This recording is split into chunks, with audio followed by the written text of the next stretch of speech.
کوے کو اپنے ساتھ فرش پر بٹھایا جائے اور ہوا میں اڑایا جائے۔ جب وہ شہر کے مقام پر پہنچے تو حضرت سلیمان علیہ السلام نے پوچھا، کہاں ہے وہ شہر؟ کوا بولا، یہی تھا۔ حضرت سلیمان علیہ السلام نے حکم دیا کہ زمین سے مٹی کو ہٹایا جائے۔ پھر وہاں ایک پرانے شہر کے آثار ملے۔ حضرت سلیمان علیہ السلام نے حکم دیا کہ اس شہر میں کوئی جاندار تلاش کیا جائے۔ کچھ دیر بعد جنات اور ہوا نے بتایا کہ ایک کنویں میں ایک بڑا سانپ ملا ہے جس کی عمر 300 سال ہے۔ حضرت سلیمان علیہ السلام نے سانپ کو بلایا اور اس سے پوچھا، تم کون ہو؟ تو سانپ نے کہا، میرا نام سیاہ ہے۔ حضرت سلیمان علیہ السلام نے پوچھا، کیا تمہیں اس شہر کے لوگوں کی موت کے بارے میں کچھ معلوم ہے؟ سانپ نے کہا، میں تب تک کچھ نہیں بتاؤں گا جب تک آپ مجھے اللہ کا وعدہ نہ دیں کہ مجھے کوئی نقصان نہیں پہنچائے گا۔ حضرت سلیمان علیہ السلام نے وعدہ دیا، میں تمہیں اللہ کا وعدہ دیتا ہوں کہ تمہیں کوئی نقصان نہیں پہنچے گا جب تک تم کچھ غلط نہ کرو۔ سانپ نے کہا، اس شہر کے لوگ اللہ کی نعمتوں سے بغاوت کر چکے تھے تو اللہ نے مجھے ان پر مسلط کیا اور میں نے کنویں کے پانی میں زہر ملا دیا جس سے وہ سب مر گئے۔ حضرت سلیمان علیہ السلام نے حکم دیا کہ شہر کو دوبارہ تعمیر کیا جائے اور جب شہر اپنی پرانی حالت میں واپس آیا تو حضرت سلیمان علیہ السلام نے سانپ کو قتل کرنے کا حکم دیا۔ سانپ نے کہا، اے اللہ کے نبی، آپ نے مجھے اللہ کا وعدہ دیا تھا۔ حضرت سلیمان علیہ السلام نے جواب دیا، ہاں میں نے تمہیں وعدہ دیا تھا کہ جب تک تم شریعت کے خلاف کچھ نہ کرو تمہیں کوئی نقصان نہیں پہنچے گا، لیکن تم نے ایک شخص کو نہیں بلکہ ایک پوری قوم کو قتل کیا ہے۔ سانپ کو قتل کرنے کے بعد حضرت سلیمان علیہ السلام نے اس کے دانتوں کو شہر کے دروازے پر لٹکا دیا اور جب لوگ وہاں سے گزرتے تو پوچھتے، یہ کس کے دانت ہیں؟ تو جواب ملتا ہے، یہ سانپ سیاہ کے دانت ہیں۔ وقت گزرنے کے ساتھ ساتھ لوگ کہنے لگے، یہ سیاہ کے دانت ہیں، پھر صرف نابے سیاہ کہنے لگے اور آخرکار شہر کا نام نابلس پڑ گیا۔ شیخ عبد الرحمن بن سلام کے مطابق حضرت سلیمان علیہ السلام نے جب دیکھا کہ اللہ تعالیٰ نے ان کے لیے دنیا کو وسیع کر دیا ہے اور دنیا کی طاقت ان کے ہاتھ میں ہو گئی تو کہنے لگے، اے میرے معبود، اگر آپ مجھے اجازت دیں کہ میں آپ کے تمام مخلوقات کو پورے سال کھلاؤں تو بہتر ہوتا۔ اللہ تعالیٰ نے ان کے پاس وحی بھیجی کہ تو اس پر ہرگز قدرت نہیں رکھتا۔ حضرت سلیمان علیہ السلام نے پھر درخواست کی، یا الہی، ایک ہفتے کے لیے ایسا ہو جائے۔ اللہ تعالیٰ کی طرف سے جواب ملا کہ تو اس کی بھی طاقت نہیں رکھتا۔ حضرت سلیمان علیہ السلام نے پھر درخواست کی کہ یا اللہ، صرف ایک دن کے لیے اجازت دے دیں۔ اللہ تعالیٰ کی طرف سے وحی ملی کہ تو اس کی بھی قدرت نہیں رکھتا، لیکن ایک دن کی ضیافت کی۔ اللہ تعالیٰ نے اجازت دے دی۔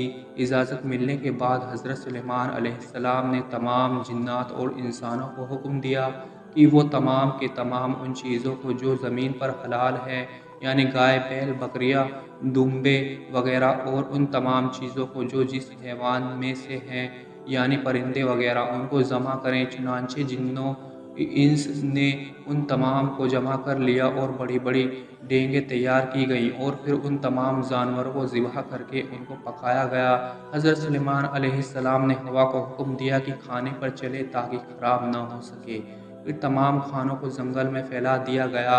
اس کھانے کی دعوت کی لمبائی 1 مہینے کی مسافت کے برابر تھی اور اس کی چوڑائی بھی اتنی ہی تھی۔ پھر حضرت سلیمان علیہ السلام نے اللہ سبحانہ وتعالیٰ سے دعا فرمائی تو اللہ رب العزت نے وحی نازل فرمائی، اے سلیمان، تو میری مخلوق میں سے کس سے دعوت شروع کرے گا؟ حضرت سلیمان علیہ السلام نے فرمایا کہ میں سمندر کے جانوروں سے شروع کروں گا۔ اللہ تعالیٰ نے بحر محیط کی ایک مچھلی کو حکم دیا کہ وہ سلیمان علیہ السلام کی ضیافت میں سے کھائے۔ چنانچہ وہ مچھلی آ گئی اور حضرت سلیمان علیہ السلام سے کہنے لگی کہ میں نے سنا ہے کہ تو نے ضیافت کا دروازہ کھول دیا ہے اور آج میری ضیافت تو کرے گا۔ حضرت سلیمان علیہ السلام نے فرمایا، ہاں ایسا ہی ہے، آؤ اور کھانا شروع کرو۔ چنانچہ وہ مچھلی آگے بڑھی اور دسترخوان کے شروع سے کھانے لگی۔ مچھلی نے اس قدر کھایا کہ کچھ دیر میں جتنا بھی کھانا تھا سب کچھ وہ اکیلے کھا گئی۔ سب کھا کر مچھلی نے حضرت سلیمان علیہ السلام کو آواز لگا کر کہا، اے سلیمان، مجھے اور کھانا کھلاؤ۔ حضرت سلیمان علیہ السلام نے حیرانگی سے فرمایا، تو تو سب کچھ کھا گئی ہے، اب بھی تیرا پیٹ نہیں بھرا؟ یہ جواب سن کر مچھلی بولی، کیا مہمان کے لیے میزبان کا ایسا جواب ہوتا ہے؟ اے سلیمان، آپ خوب جان لیں کہ میرے لیے جتنا آپ نے پکایا اتنا کھانا میرا اللہ دن میں مجھے ایک بار میں بھر پیٹ کھلاتا ہے، جبکہ تو میرے کھانے کی وجہ بن گیا ہے اور تو نے میرے کھانے میں کمی کر دی۔ یہ سننا تھا کہ اسی وقت اسی لمحے حضرت سلیمان علیہ السلام اللہ رب العزت کے سامنے سجدہ ریز ہو گئے اور کہنے لگے، پاک ہے وہ ذات جو مخلوقات کی روزیوں کے ساتھ کفالت کرنے والی ہے، کہ جہاں سے مخلوق جانتی بھی نہیں کہ عطا کہاں سے ہے۔ ابن ماجہ میں ایک حدیث ہے، رسول اللہ صلی اللہ علیہ وسلم نے فرمایا، سلیمان ابن داؤد کی والدہ نے ایک دفعہ نصیحت فرمائی، بیٹا رات بھر سوتے ہی نہ رہا کرو، اس لیے کہ رات کے اکثر حصے کو نیند میں گزارنا انسان کو قیامت کے دن اعمال خیر سے محتاج بنا دیتا ہے۔ اللہ تعالیٰ نے حضرت سلیمان علیہ السلام کو بہت سے معجزات عطا فرمائے۔ پہلا، ایسی عظیم بادشاہت جو اس سے پہلے کسی کو نصیب ہوئی اور نہ ان کے بعد کسی کو میسر آئے گی۔ دوسرا، انسانوں کے علاوہ جنوں اور شیاطین کو ان کے تابع کر دیا گیا۔ تیسرا، ہر طرح کے جانور کو نہ صرف آپ کا فرمانبردار کیا بلکہ ان کی بولیاں سمجھنے اور بولنے کی صلاحیت بھی عطا فرمائی۔ چوتھا، ہوا کو مسخر کر دیا کہ آپ ایک ماہ کی مسافت صبح سے شام میں طے کر لیا کرتے تھے۔ پانچواں، ان کے لیے پچھلے ہوئے تانبے کا چشمہ جاری کر دیا۔ قرآن مجید کی 7 سورتوں میں 16 مقامات پر حضرت سلیمان علیہ السلام کا تذکرہ ہے۔ حضرت سلیمان علیہ السلام کو اللہ تعالیٰ نے علم، حکمت، فہم و فراست، فطانت و ذہان اور بے پناہ قوت فیصلہ سے نوازا تھا۔ صحابہ کرام فرماتے ہیں کہ ہم ایک سفر میں اللہ کے رسول کے ساتھ 400 آدمی تھے۔ ہم لوگوں نے ایسی جگہ پڑاؤ ڈالا جہاں پینے کے لیے پانی نہیں تھا۔ ہم سب گھبرا گئے۔ اتنے میں ایک چھوٹی سی بکری اللہ کے رسول صلی اللہ علیہ وسلم کے سامنے آ کر کھڑی ہو گئی۔ آپ نے اس کا دودھ پیا اور پھر خوب سیر ہو کر پیا اور اپنے صحابہ کو بھی پلایا، حتیٰ کہ سب سیر ہو گئے۔ اس کے بعد اس بکری کو باندھ دیا گیا۔ صبح کو اٹھ کر دیکھا تو وہ بکری غائب تھی۔ حضور صلی اللہ علیہ وسلم کو خبر دی گئی تو آپ صلی اللہ علیہ وسلم نے فرمایا، جو اللہ اس کو لایا تھا وہی اسے لے گیا۔ مفاقین دین اسلام اس بات پر بہت زور دیتے ہیں کہ جہاں دینی تعلیمات ایک عام انسان کی روح کو پاکیزہ کرتی ہے، وہیں ایسی دینی تعلیم بھی ہونی چاہیے جو انسان کے روزگار اور رزق کے حوالے سے اس کی مددگار ہو۔ بلا شبہ رزق اور مال و دولت عطا کرنے والی ذات صرف اور صرف خدائے وحدہ لا شریک ہی ہے اور وہ جس چاہے بے حساب رزق عطا فرماتا ہے، لیکن بزرگان دین نے کچھ ایسے طریقہ کار بھی واضح کیے ہیں جو دینی تعلیمات کے عین مطابق ہیں اور شب و روز کے آزمائے ہوئے مجرب عملیات ہیں۔ 400 سال پرانی کتاب اعضائے طریقت میں مفتی علامہ عبدالقادر مصری رحمۃ اللہ سے منقول ہے کہ رزق کے خزانے کھلوانے والا ایسا عمل بتایا گیا ہے کہ جس کے کرنے سے انسان پر دولت کی بارش ہونے لگتی ہے۔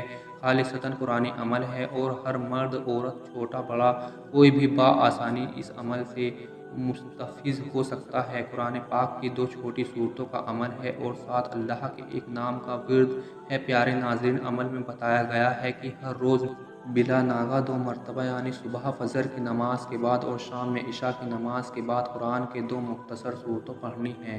ان میں سے پہلی سورت سورہ فاتحہ ہے، اس کو 7 بار پڑھنا ہے، اور دوسری سورت سورہ الم نشرح ہے تو اس کو بھی 7 مرتبہ ہی پڑھنا ہے۔ ان دونوں سورتوں کو 7 بار پڑھ کر اللہ کا ایک نام یا رزاق کو 313 مرتبہ پڑھنا ہے۔ اول آخر درود پاک پڑھیں اور اس عمل کو اپنی زندگی میں شامل کر لیں۔ انشاءاللہ اس عمل کی برکت سے زمین اور چھپے ہوئے خزانے ظاہر کرنے لگتی ہے اور پڑھنے والے کے لیے آسمان سے رزق کے دروازے کھول دیے جاتے ہیں۔ ایسا شخص جو یہ عمل کرتا ہے اس پر رزق کی بارش ہونے لگتی ہے۔ مفتی علامہ عبدالقادر مصری رحمۃ اللہ نے بہت سے واقعات کا ذکر بھی کیا ہے جن پر اس وظیفے کے سبب اللہ کی برکتیں اور رحمتیں نازل ہونے لگیں۔ یہاں اختصار سے بتانا مقصد ہے کہ بیش بہا اور دافر مال و دولت حاصل کرنے کا بیش قیمتی عمل ہے۔ اسے اپنی روزمرہ کی زندگی میں ضرور سے شامل کریں اور پھر اپنی آنکھوں سے اس کے اثرات رونما ہوتے ہوئے دیکھیں۔ پیارے ناظرین، اللہ سبحانہ و تعالیٰ سے دعا ہے کہ اللہ پاک ہمیں روزانہ قرآن مجید پڑھنے، نماز پڑھنے اور ذکر و اذکار کرنے کی توفیق عطا فرمائے اور ہمارا خاتمہ ایمان پر فرمائے اور نیکی کی بات کو سننے، سمجھنے اور اس پر عمل کرنے کی طاقت اور توفیق عطا فرمائے، آمین۔ پیارے ناظرین، اللہ کے 99 ناموں میں سے ایک نام کمنٹس میں ضرور لکھیں۔ آج کی ویڈیو میں بس اتنا ہی۔ اگر ویڈیو اچھی لگی ہو تو اسے لائک کریں اور چینل کو ضرور سبسکرائب کر دیں۔ ملتے ہیں کسی دوسری ویڈیو میں، تب تک کے لیے اللہ حافظ۔